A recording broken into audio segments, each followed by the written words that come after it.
के अर्थ में या सीमा के अंदर भी कह सकते हैं, सीमा के अंदर किसी भी डिपार्टमेंट का हो, किसी भी डिपार्टमेंट में उस सीमा में हो, उस दायरे में, जैसे मैं कहूँ द प्रिंसिपल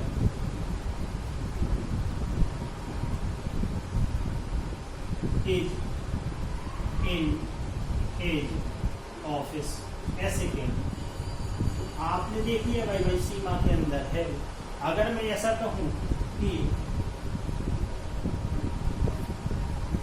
हिमालय या फिर मान लीजिए कन्याकुमारी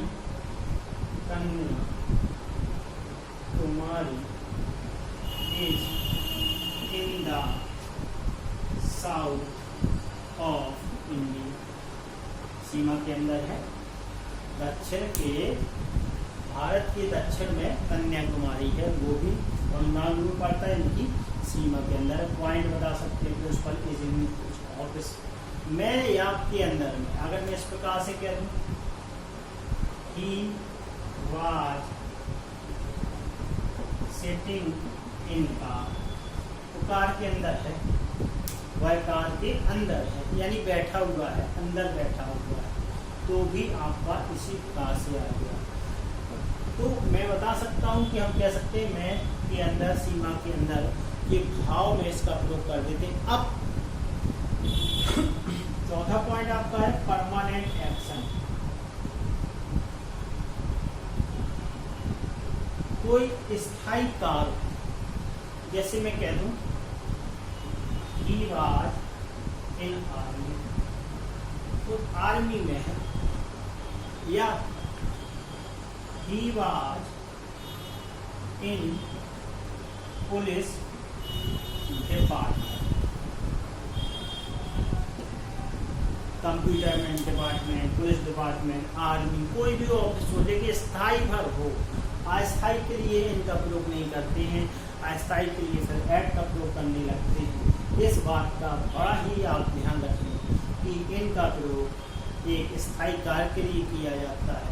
वह स्थायी कार्य आपका कैसा होगा कि एक स्थायी हो, किसी भी जॉब में हो, वो आपके स्थायी होना चाहिए, कोई भी विभाग हो सकता है।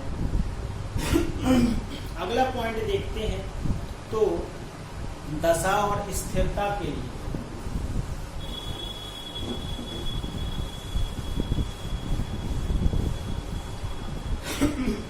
दशा पांचवा है, या स्थिरता। दशा यानी कंडीशन क्या है, स्थिरता पोजीशन क्या होती है, ऐसे अर्थ में आप उसका प्रयोग कर सकते हैं। जैसे he died in poverty, वो गरीबी में मर गया, तो दशा है, गरीबी की दशा है। स्थिरता के लिए क्या कहते हैं कि माई ब्रदर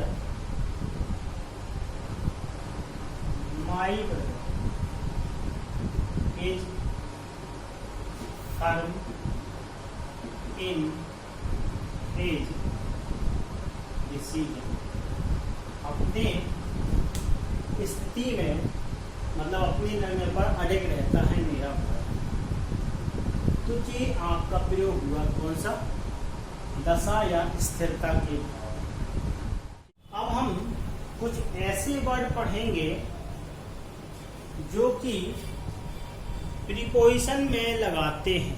किस में लगाते हैं, प्रीपोजिशन में लगाते हैं, और इनके साथ अर्थ अलग आता है।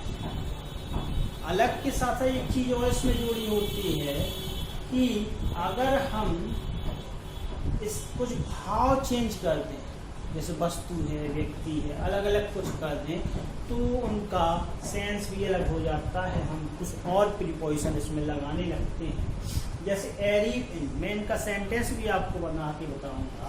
एरीव इन, एरीव के साथ इन का प्रयोग करते हैं देश में, जब देश आने लगे, शहर आने लगे, है ना, लेकिन स्थान आने लगे तो यहाँ नहीं पाते हैं। जैसे हम कहेंगे तो he arrived in America, America, वह अमेरिका पहुंचा। लेकिन स्थान के नाम पे हम इस प्रकार से नहीं कहेंगे। ही जैसे एडेप्टेड होता है आर्ट वगैरह में, कला वगैरह में, कुशलता या दक्षता के लिए ही adapted in drawing, adapted in drawing, चित्रकारी में, पिक्चरिंग में वह दक्ष है। एब्जॉर्ब इन वर्क, यानी कि वर्क काम करना या व्यस्त होना, तो किसमें? काम में व्यस्त होना। ही वाज एब्जॉर्ब्ड, और जब यहाँ लगाएंगे तो ये अलग हो जाएगा। ही एब्जॉर्ब्ड इन प्लांटेशन, प्लांटेशन वह पौधरोपण में व्यस्त है। Blind in love, he blinded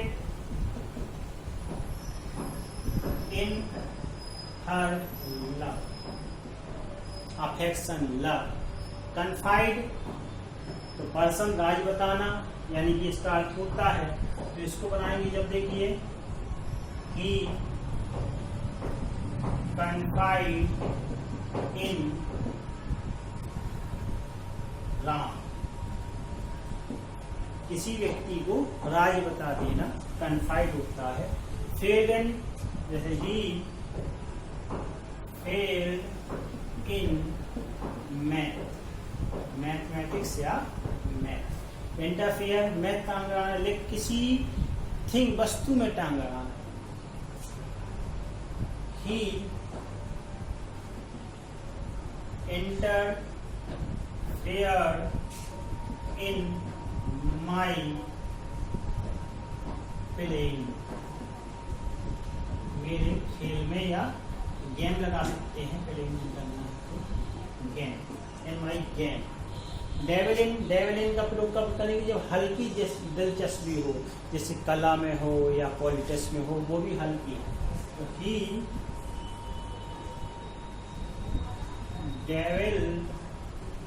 devils in politics, involvement, यानी कि paper involved, a paper involved this board, एक कागज इस बोर्ड को ढके। ठीक है। एक्सपीरियंस है, अनुभव होता है किसी भी चीज में, अनुभव, जैसे he was experienced in solving such matter, ऐसे मामलों को सॉल्व करने में वह महारत हासिल करता है। एक बार फिर से देख लें कि कुछ ऐसी वर्ब हैं जो, जैसे अरीब है, अगर देश कहीं पहुंचा रहा है, नगर कहीं पहुंचा रहा है, तो आप इन लगाएंगे। ही अरीब इन अमेरिका। एडेप्टेड माने दक्ष होता है किसी भी चीज में, लेकिन कला में हो अधिकतर तब लगाते हैं, अन्य चीज में हो तो अलग आ जाएगा। He adapted in drawing. Absorb in work, व्यस्त होना। ही एब्जॉर्ब इन प्लांटेशन, अपने कार्य में व्यस्त। ब्लाइंडेड यानी लव, आदि में अंधा होना, यानी कि ही ब्लाइंडेड इन हर लव। और ये इसका ब्लाइंड इन आइज में भी इसका प्रयोग हो जाता है। ब्लाइंडेड वन आइज, एक आंख से अंधा है। कन्फाइडेड, राज बताना। He confide in Ram. Failed in, असफल होना। He failed in mathematics. Interfere में टांग आना, यानी कि थिंक कोई हो। Interfere in my game. Dabble in में हल्की दिलचस्पी होना। He dabbles in politics. Involve in से ढका होना। Paper involve this spot. इसी प्रकार से एक्सपीरियंस में अनुभव होना। He was experience in solving such matter. ऐसे बहुत से वर्ड आते हैं, इसको आपको करना होगा। और एक मैटर आता है, वो भी ध्यान से देख लीजिए आप लोग। अब हम देखेंगे प्रीपोजिशन फ्रेज से। इनसे संबंधित कुछ ऐसे प्रीपोजिशन है जिनका हम स्पोकन में बहुत अधिक प्रयोग कर सकते हैं, ट्रांसलेशन में बहुत अधिक प्रयोग कर सकते हैं। इनका उपयोग बहुत अधिक हो जाता है, प्रयोग करके बताऊंगा और अच्छी तरह भी देख लीजिए आप। अंत तक वीडियो देखिए, आप अंत तक देखेंगे आपको बहुत से खजाने मिलेंगे, ट्रेजर मिलेगा आपको। इसका नॉलेज ट्रेजर, ज्ञान का आपको खजाना मिलने वाला है इस वीडियो में, इसलिए अंत तक जरूर देखते चले जाइए। इन केस ऑफ मान होता है अगर इन केस ऑफ, इसका वाक्य प्रयोग कैसे बनाएंगे आप? कह सकते हैं in case of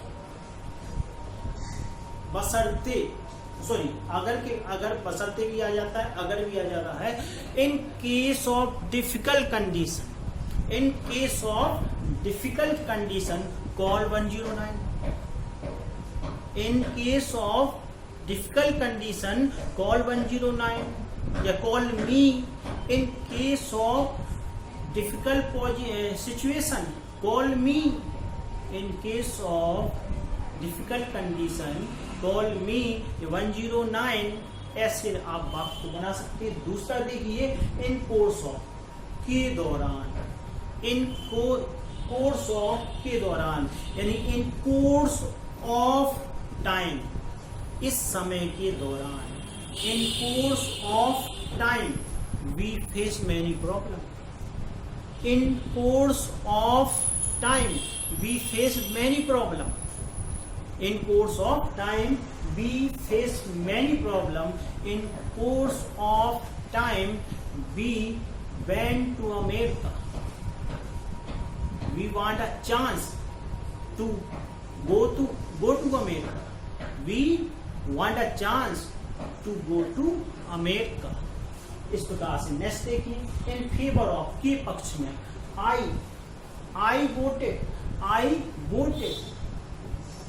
I voted in favor of my father. I voted in favor of my father. I voted in favor of my friend.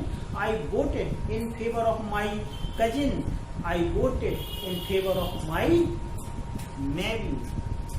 neighbor, niece.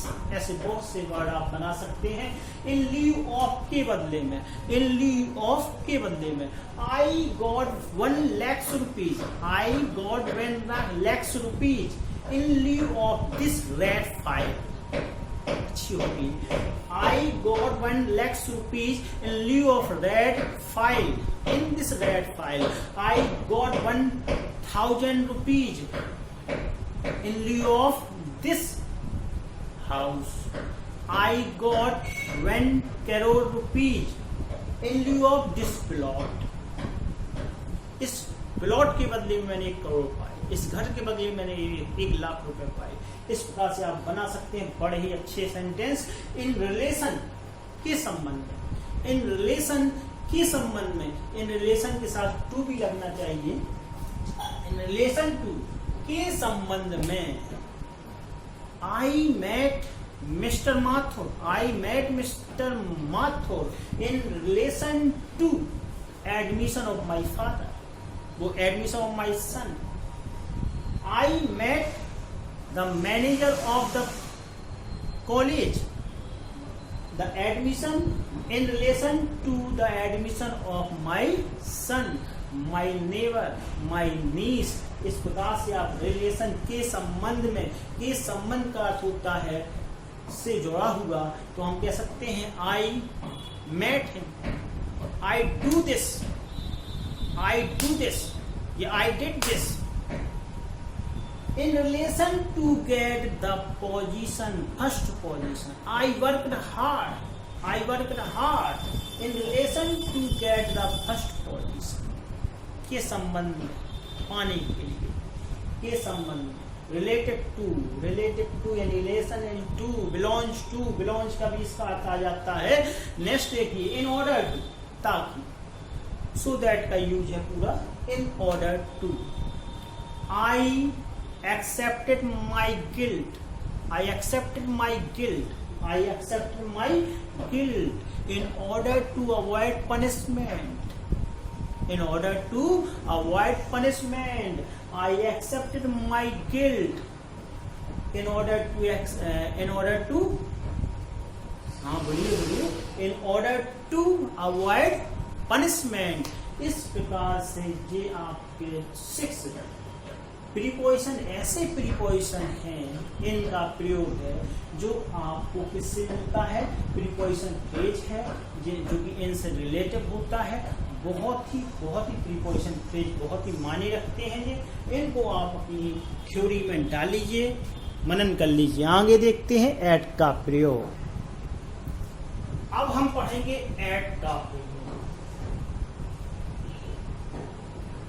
आज के वीडियो में मैंने जैसे बताया, एक खजाना है नॉलेज का, ज्ञान का, और ऐसा आपको बार बार नसीब नहीं होगा, इस बात का ध्यान रखें। तो एट का अर्थ भी पर होता है, मैं भी कहीं कहीं निकलता है। एट का अर्थ पर भी होता है और कहीं कहीं मैं भी निकलता है, इसका आप ध्यान रखें।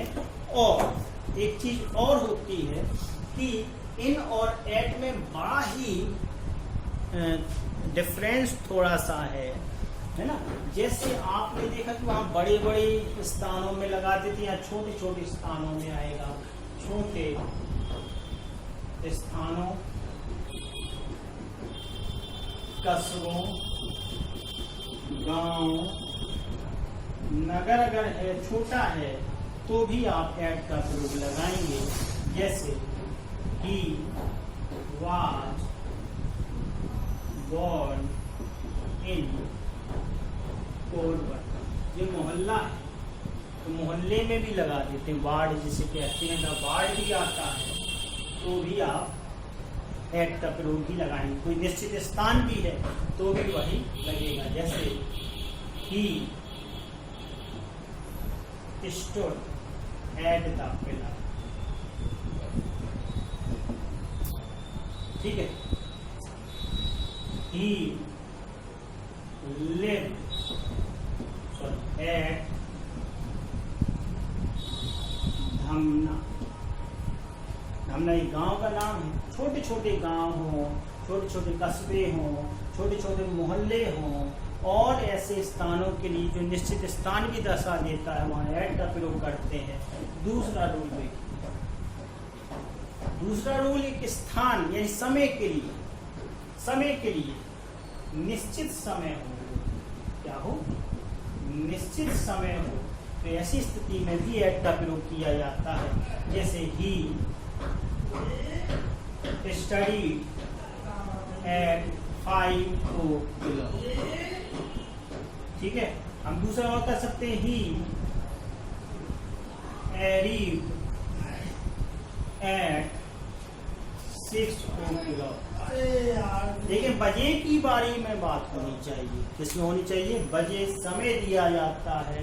निश्चित समय जब दिया जाता है तो हम एट का प्रयोग करते हैं। He study at 5 o'clock, he arrived at 6 o'clock, he took tea at 4 o'clock, he took breakfast at 10 o'clock। इस प्रकार से आप एट का प्रयोग वहाँ कर देते हैं जहाँ निश्चित स्थान आपके लिए, जो निश्चित समय दिया जाता है और निश्चित स्थान में तो होना ही है।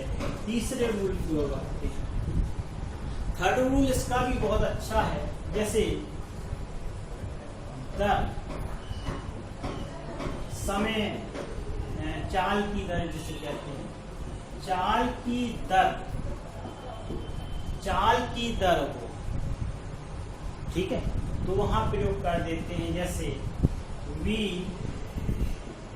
Should drive car at 40 kilometre per hour. We should drive the car at 40 kilometre per hour, यानी कि 40 किलोमीटर की रफ्तार से हमें क्या चलाना चाहिए? गाड़ी चलानी चाहिए। इसी प्रकार से अगर हम देखें तो कीमत में भी हम इसका प्रयोग कर सकते हैं। जैसे उसने कह दिया mustard oil sells at 110 rupees per liter. अथवा लीटर कर दीजिए आप, पर लीटर. मस्टर्ड ऑयल सेल इन पर लीटर. इस प्रकार का प्रयोग भी हम ऐसी स्थिति में कर सकते हैं. ओके. अब इसके बाद आता है एक अभिव्यक्त करने के लिए, जैसे मान लो एज या स्टेज को, एज और स्टेज, आयु यानी कि अवस्था के अर्थ को व्यक्त करने के लिए भी हम एट का प्रयोग करते हैं. जैसे he died at the age of 80.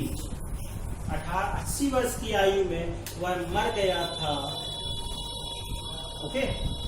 या फिर he died at the age of, he died at the age of 50.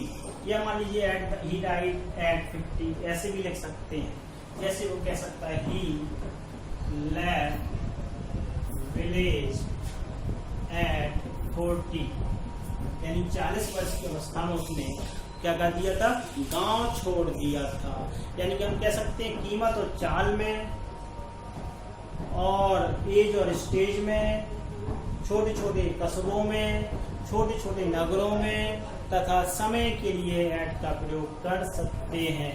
अब इसके बाद इससे कुछ ऐसे वर्ड भी आते हैं जो इससे रिलेटिव होते हैं, वो भी देख लीजिए आप. अब आपके पास, आपके समक्ष सामने हैं वो ऐसे कुछ वर्ड हैं जिनके साथ प्रीपोजिशन आता है. उनकी स्थिति के अनुसार हम प्रीपोजिशन लगाते हैं. जैसे पहला है अलार्म एट, से या पर स्तब्ध, से या पर स्तब्ध होना. तो हम कह सकते अलार्म एट में he was alarmed at, he was alarmed at seeing the fire, seeing the fire. वह स्तब्ध रह गया seeing the fire, यानी कि आग को देख करके स्तब्ध रह गया. he was alarmed at seeing the fire, seeing the fire. annoyed at में क्या है, इसमें थोड़ा कंफ्यूज करने वाली स्थिति आ जाती है. annoyed जब आप यूज करेंगे तो थिंग होनी चाहिए इसी प्रकार से, कोई अलग होना, व्यक्ति नहीं होना चाहिए, बिहेवियर होना चाहिए. I annoyed at your behavior, I annoyed at your behavior. या फिर he was angry at, he was angry at your behavior, he was angry at your misbehavior, he was annoyed at your behavior. तो परेशान और गुस्सा दोनों का अर्थ होता है, लेकिन थिंक में इनका प्रयोग करेंगे. अगर व्यक्ति आ गया तो व्यक्ति में नहीं लगाएंगे, इनमें भित्त का प्रयोग होता है. he was angry with you, he was angry with you. अभी फिर बताऊंगा, he was angry with you. अगला देखिए एरिब एट, एरिब एट जब लगाएंगे तो स्थान में होना चाहिए. अभी इससे पहले मैंने प्रीपोजिशन इनमें भी बता दिया कि कंट्री या फिर कोई शहर पहुंचना हो तो एरिब लगाएंगे. लेकिन जैसे स्थान आ गया, जैसे आई एरिब एट बिड़ला टेम्पल, आई एरिब्ड एट चोपड़ा टेम्पल, आई एरिब्ड एट रामलीला मैदान, रामलीला ग्राउंड. तो ऐसी स्थिति में हम जब स्थान का नाम देने लगते हैं तो एट का प्रयोग करने लगते हैं, अन्यथा फिर इन का प्रयोग होता है.